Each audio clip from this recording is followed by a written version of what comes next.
Hi everyone, welcome to another Procreate tutorial. This is the drawing that we will be completing in today's video. If you are new here, I mainly post Procreate tutorials, so if that is something you are interested in, go ahead and subscribe.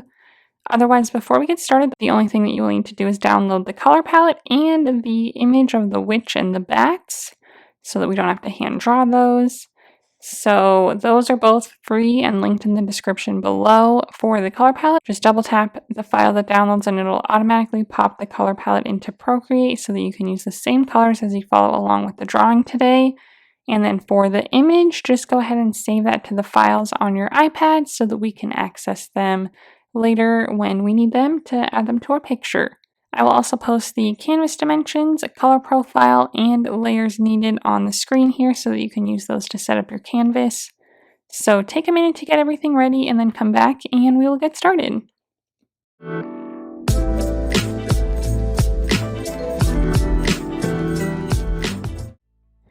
Okay, first things first, this is the color palette that we'll be working with. Lots and lots of different shades of purple.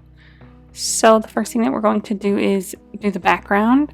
So we are going to be on layer 1. We're going to leave this background color layer alone. We're going to make our background on layer 1 since we're going to do like a gradient. So be on layer 1, grab the first color on the color palette and drag and drop that onto the screen.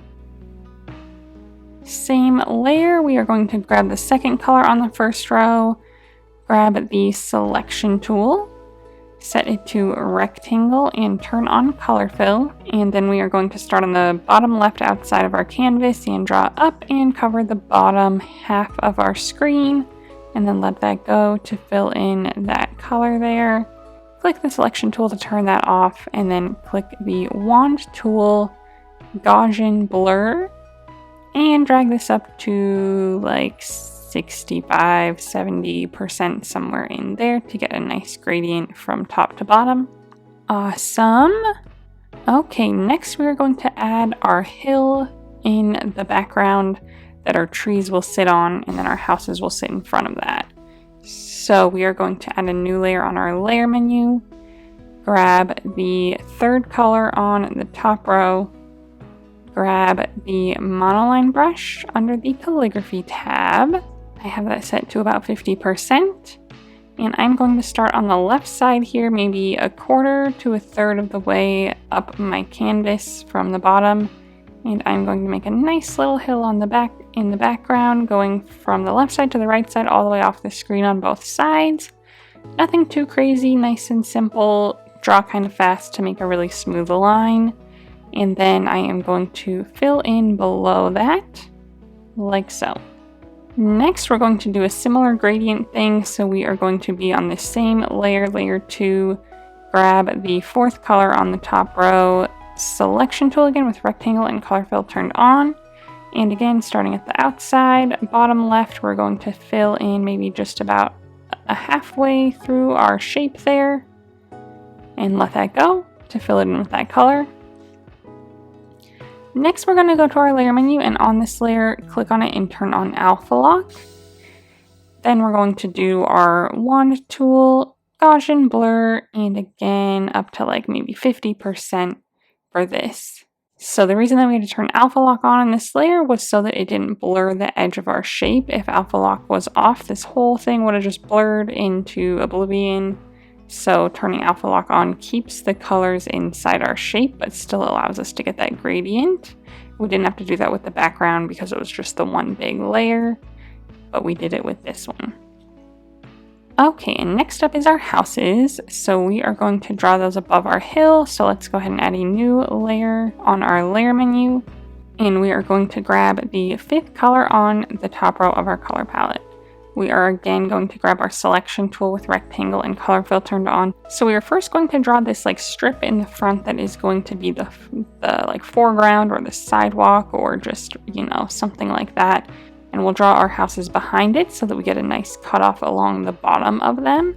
But go ahead and start on the outside left side of your canvas, draw straight across and just cover the teeniest little bit of your screen here with this rectangle all the way across the bottom going off the right side, and then let that go to fill it in. Next, we will go to our layer menu, add a new layer, and drag it below this layer that we just created. So above our hill layer, below our little rectangle strip here. And this is where we'll draw our first house. So we'll, again, same color, grab the selection tool with rectangle and color fill turned on. And now we'll draw our first house. So we'll have 3 houses, 1 smaller one and 2 larger ones, just to kind of mix it up. So the first one, and the smaller one on the left here, is going to be just kind of like a square with a triangle on top. A very simple shape, plus a chimney. So I'm just going to start a little bit from the left side of the screen here, underneath where my strip is here. So it will be behind it, and it'll cut off the bottom of our house like we want. So I'll start just kind of right here.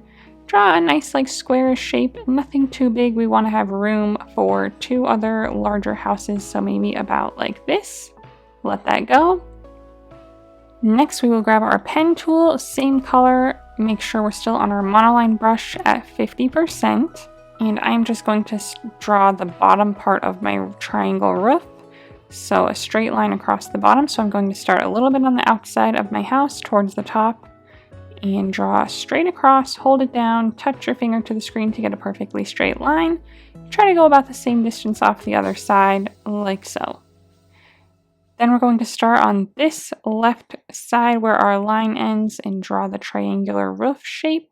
2 lines, hold it down until it turns into a perfectly straight 2 lines, and then go ahead and click Edit Shape.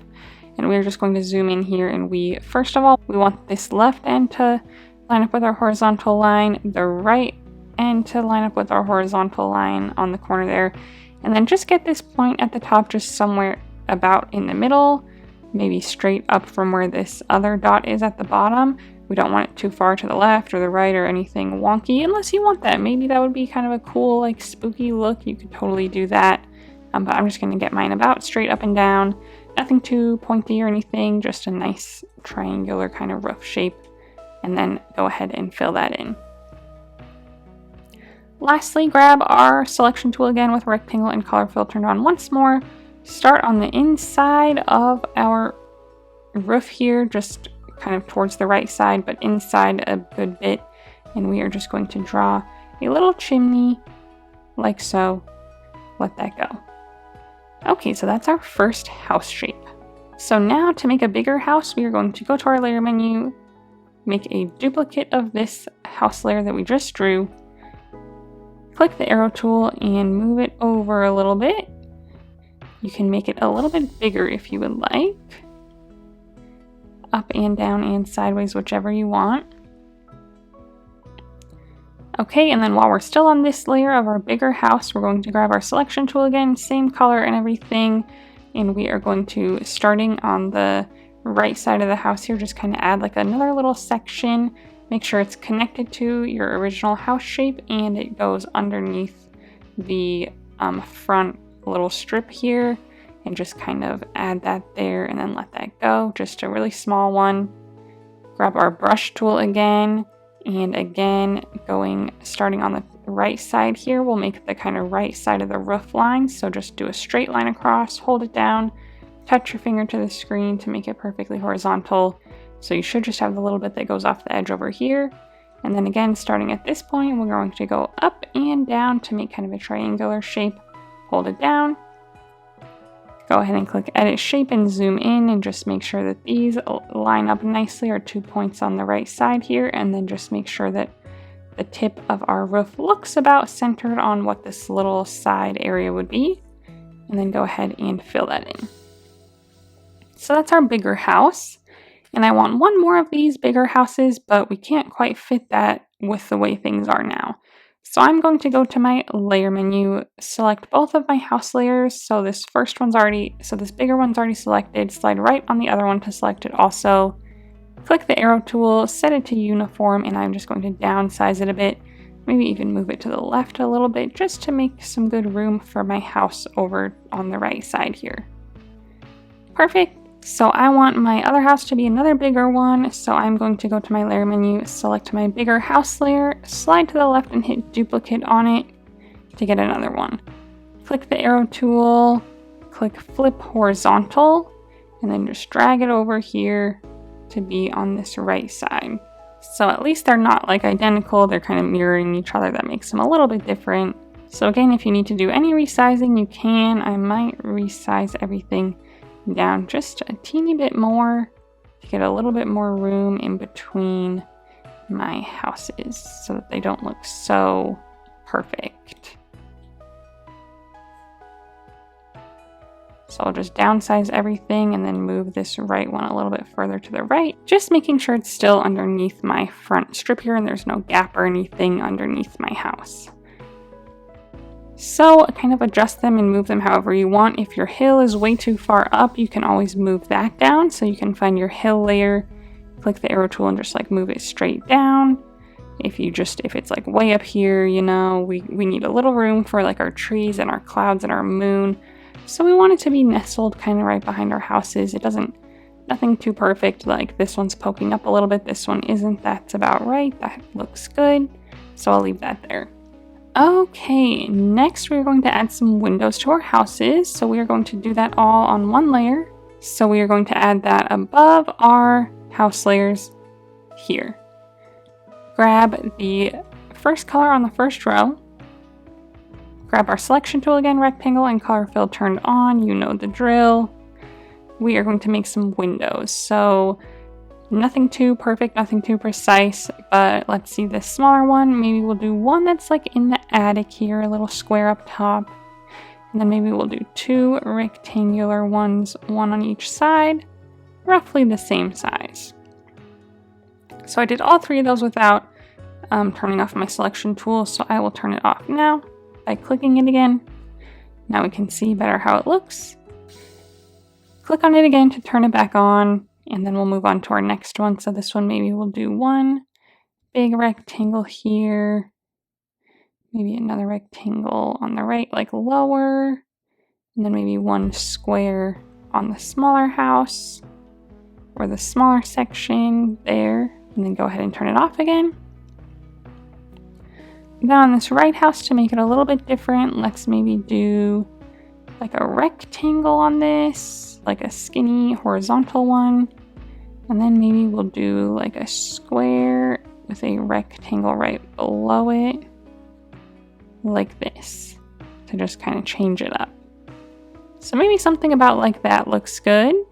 If you need to select them and move any of them around, you can do so. You can use your selection tool, set it to freehand and turn off color fill, and you can like select around one of these rectangles and you can click the arrow tool and set it to either freeform or uniform. If you want to just make any small adjustments to them, you can do so individually like that. Otherwise, again, doesn't have to be too perfect. They're pretty small. Now we're going to make them look like they glow a little bit. So we are going to go to our layer menu, and on this layer with our windows, click on it and set it to alpha lock. Grab the second color on the top row, and we are going to switch our brush to the soft brush under the airbrushing category. We're going to set the size pretty low, maybe like 5%. And I'm just going to zoom in here, and I'm just going to lightly on the bottom of each rectangle use this to add a little glow. About halfway up, I'll stop and then move on to this next one here. Do the same thing all the way across for all of the windows.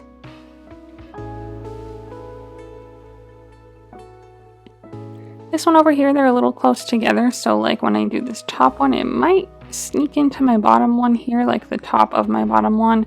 If it's doing that to you, you can lower your size to just hit this top window.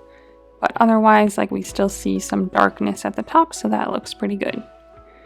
So that is it for the houses. So the last thing that we're going to do to add a little spookiness to it is add some like mist in front of our houses. So we are going to, again, add a new layer right above our window layer, still below this like front strip rectangle layer that we made in the very front. We are going to stick with our second color on the top row, but we are going to switch our brush to the clouds brush under the elements category. I have that at about 20%. And I'm just going to lightly add this right in front of the houses on the ground. as kind of like a little mist just all the way across. Maybe making it like darker in some areas or go up a little higher in some areas so it's not just one big strip. Something kind of like that. So that is it for our houses and everything down here. Now we're going to move on to the top part of our picture and draw our moon and the clouds.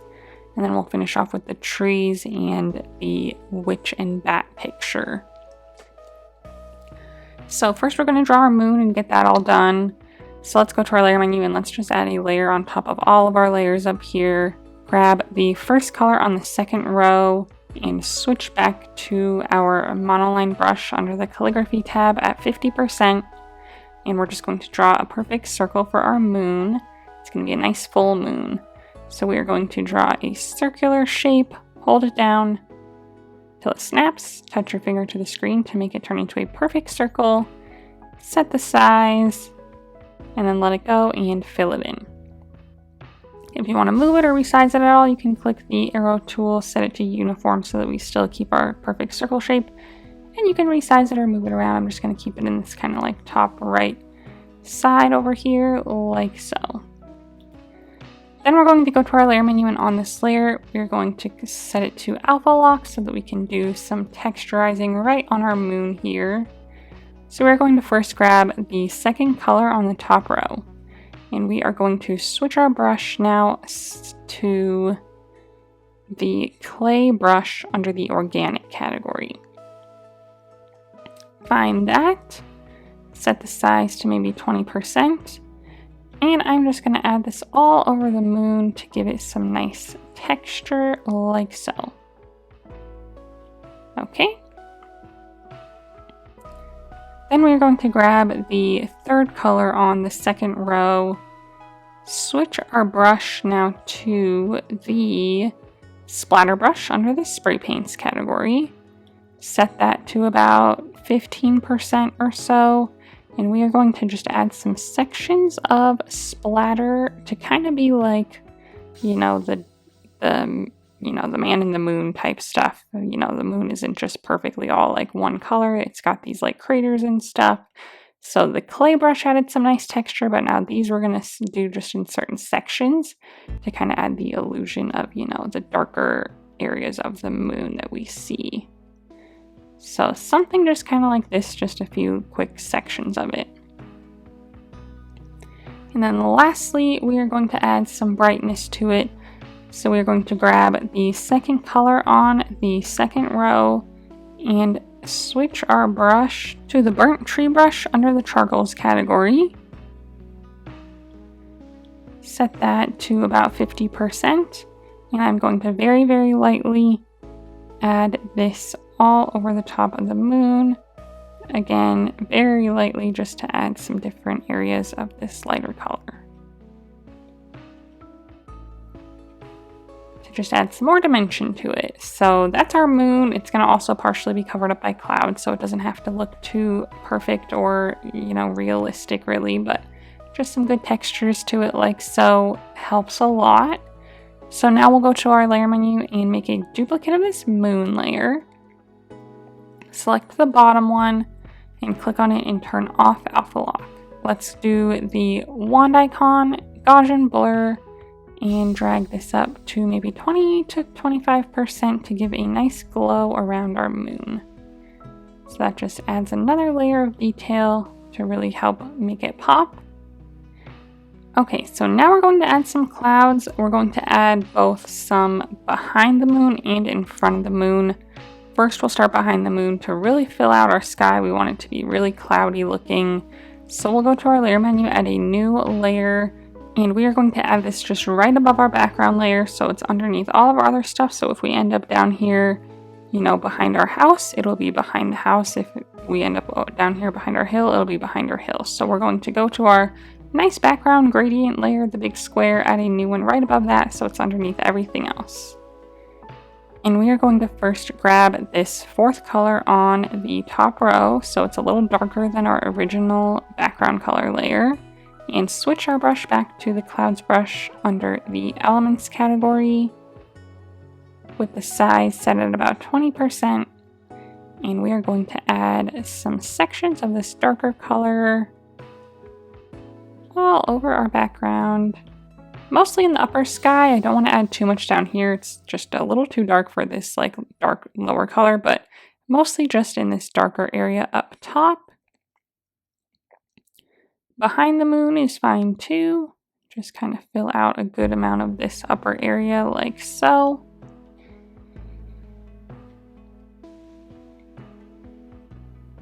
Then we'll move on and we will switch to our second color on the top row. So that is the color that we used for the bottom section of our background. So it will be able to see it up here. We won't be able to see it down here. So it's not really worth adding much down there yet, but just kind of some sections of this lighter color as well throughout the sky up here. Like so.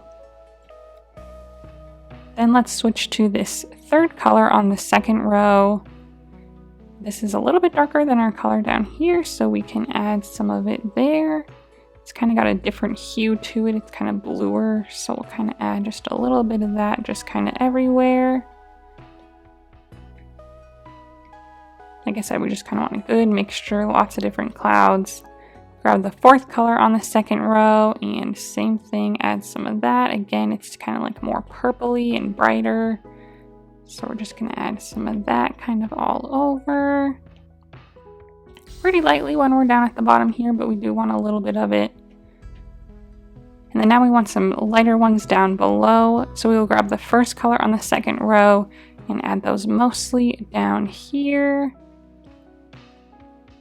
in this lighter area to give some difference there, so it's not all just darker, you know, darker purpley clouds.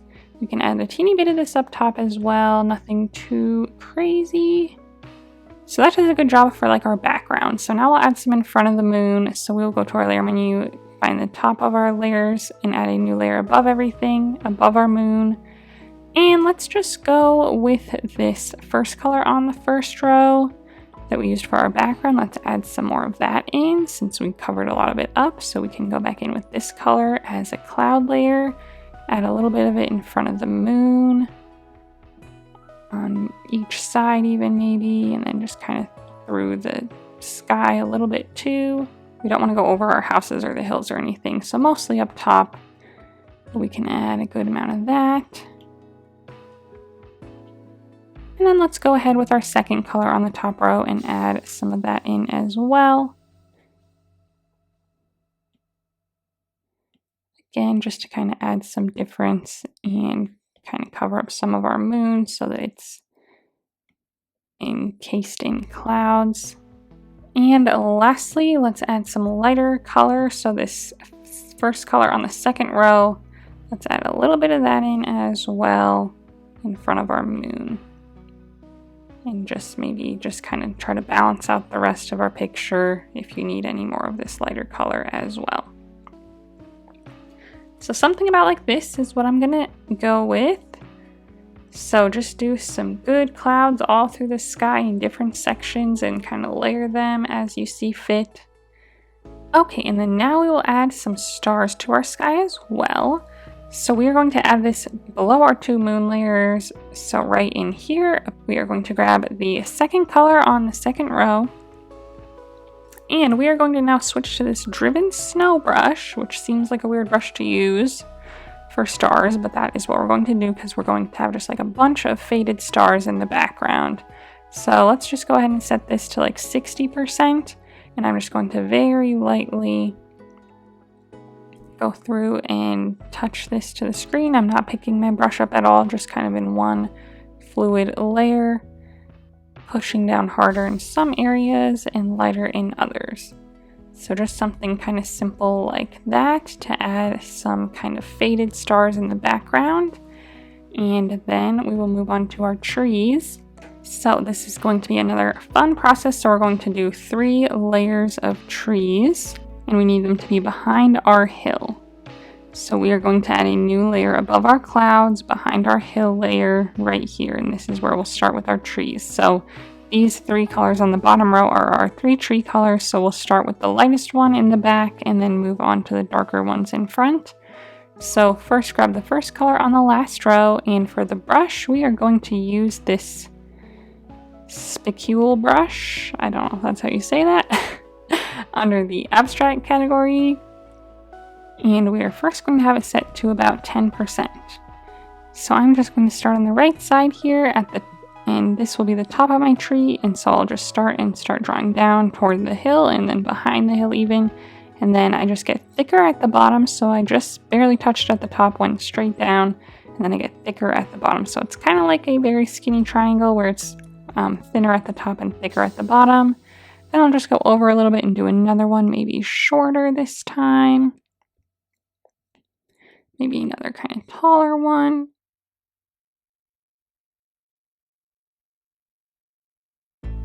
And then maybe I'll even leave like a little space and do another one. And again, maybe a smaller one. And a taller one.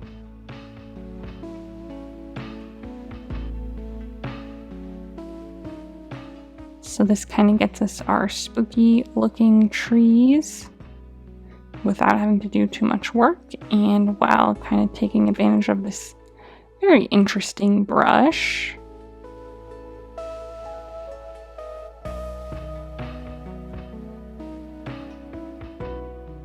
So we'll just do this all the way across until we get to the other side, like so. And if it looks kind of barren, that's okay. We're going to add 2 more layers. So again, maybe just go through and kind of focus towards the bottom to kind of thicken that area up, like where the bottoms of our trees are. That's where it should be the thickest.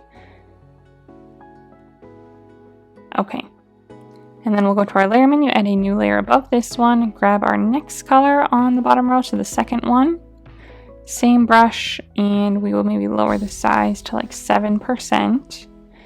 And we will do it again. So we'll just kind of start here, and you can overlap them or you can kind of fill in the cracks. So I'm just going to start first by a crack here, maybe kind of show some going off the edge.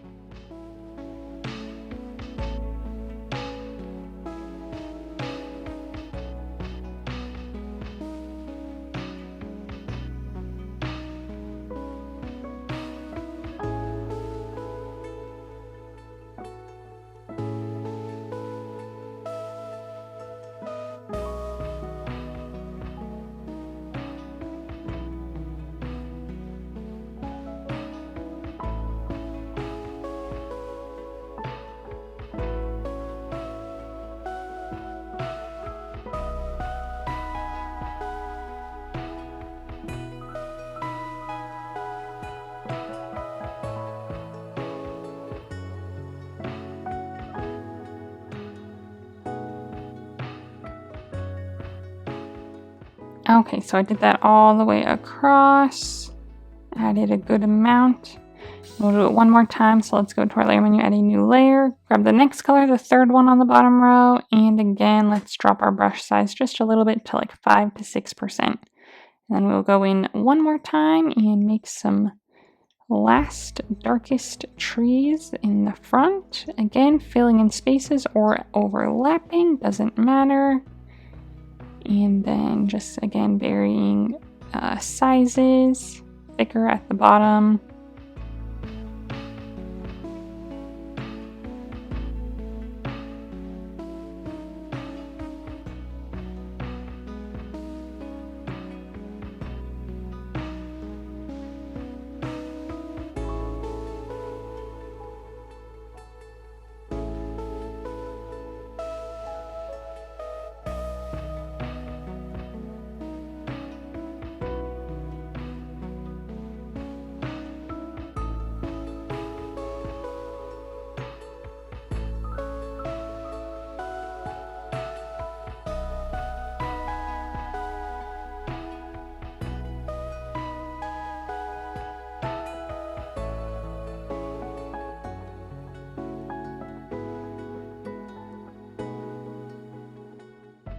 Okay, so that kind of finishes out our trees. I kind of wish they were a little bit taller, so I am just going to go to my layer menu, select all 3 of my tree layers. So this one's selected, I'll slide right on the other 2. click the arrow tool, set it to freeform, and just drag it up a little bit. That gets them to be taller, but then as you can see, the bottoms are kind of sticking out, so I'll also drag it down a little bit so that they're still under our hill layer, nicely like so. Okay, on second thought with our star layer here, it looks weird being in front of our trees. So we're going to go to our layer menu, find this layer with our snow on it that are our stars, and drag it below all of our tree layers, still above our cloud layer there so that they don't get totally lost behind the clouds, but below our trees so that if any of them are back here, they're not above our trees because that would be weird. So that works a lot better there. So lastly, we're going to add some brighter stars in the front and our witch and our bats to the sky. So let's go ahead and add a new layer on the top of all of our layers.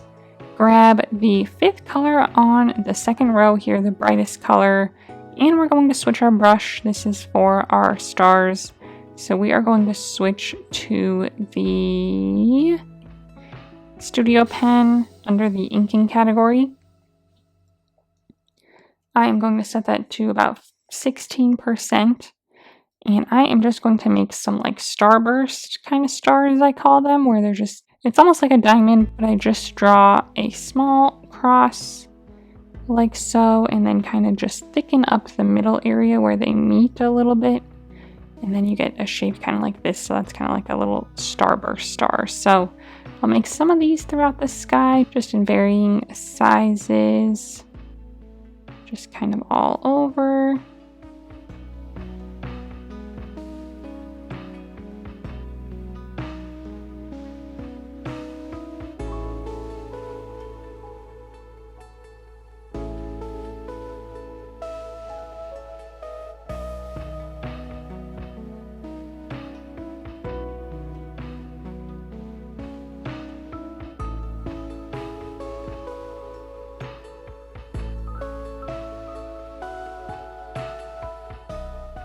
You can even just kind of make some little dots if you want to, just to kind of add some brighter stars to the front of the picture, since all of our other stars are kind of faded. So I'm just going to go around and kind of do that a little bit as well. Okay, that looks better. So that is it for our sky. So the last thing to do is add our witch and our bat. So you should have downloaded that picture.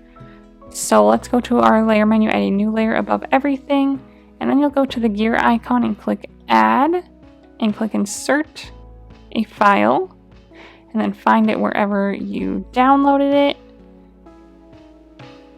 and you'll import it, and it should be like the exact size, but go ahead and change it up if you need to downsize it, increase the size, whatever. If you need to move anything around, you can, again, by just grabbing the selection tool on freehand with color fill turned off, and then you can select around like one of the bats if you want to move it around, kind of whatever you want to do to get things where you would like them.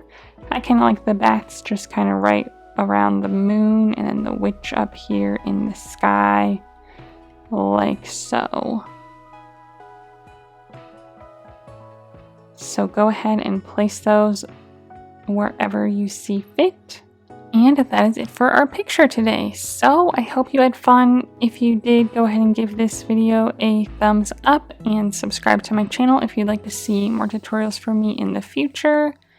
If you would like to share your drawing on Instagram, I would love to see it. So go ahead and post it and then tag me so that I can check it out. While you're there, go ahead and give me a follow so that you can see what I'm working on next. Thanks for watching.